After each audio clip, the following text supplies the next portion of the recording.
had been. Aubrey felt warm inside, like all her blood had heated up a couple of degrees, like she was just out of a hot bath or had just drunk a big glass of red wine. She shook her head and smile lines appeared at the edges of her apple-red lips.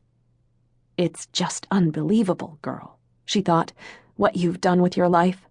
19 going on 100.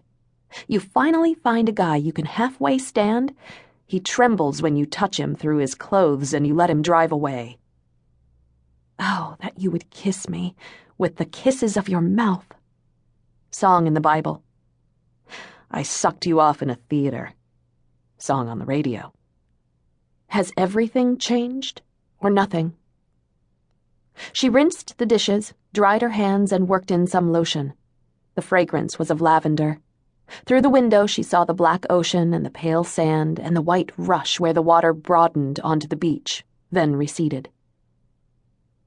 In the middle of the living room, Aubrey stood and looked out at the water and the night. Thinking of the different shades of black, she pried off her high heels, then got down on all fours. Balance. She could smell the lavender. From there she was eye-level to the arm of the black leather sofa. Tentatively, she placed her left hand out. Tentatively, she raised her right knee and slid it forward. Then the hard part, the transfer of weight to her other hand, and the moment of peril as the left knee came up to support her.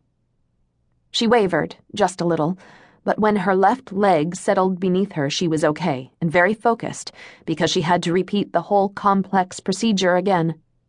Her doctor friend, the shrink, had advised her to do this. She had never learned. She had walked at 11 months.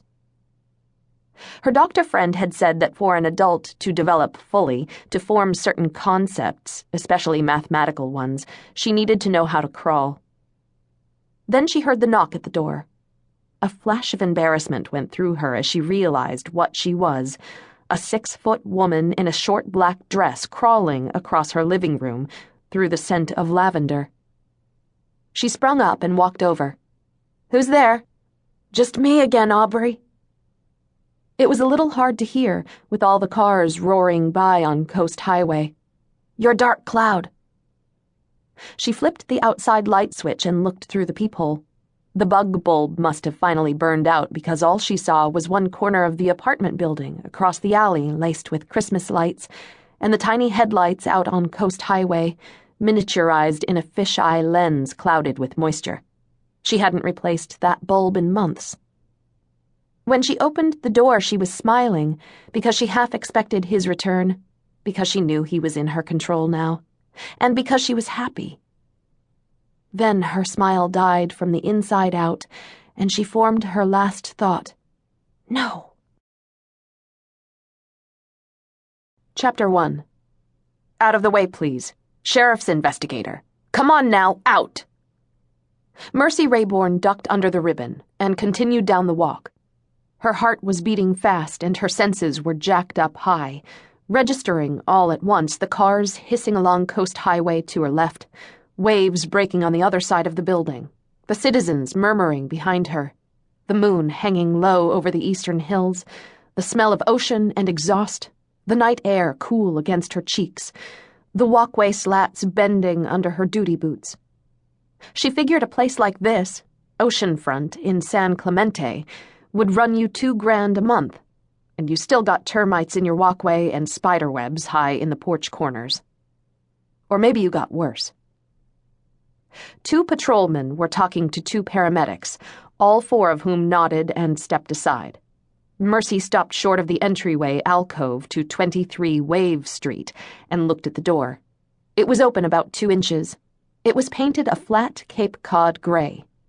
The red splatter, a foot above the doorknob, looked wet in the overhead light, a yellow-tinted bulb so as not to draw insects.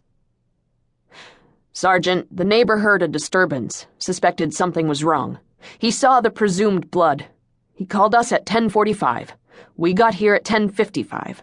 We knocked, identified ourselves, no response. The door was ajar. I proceeded inside, found the body where it is right now, notified my partner. Together we searched the apartment for any other possible victims. Negative. And for a perpetrator, negative again. I checked for vital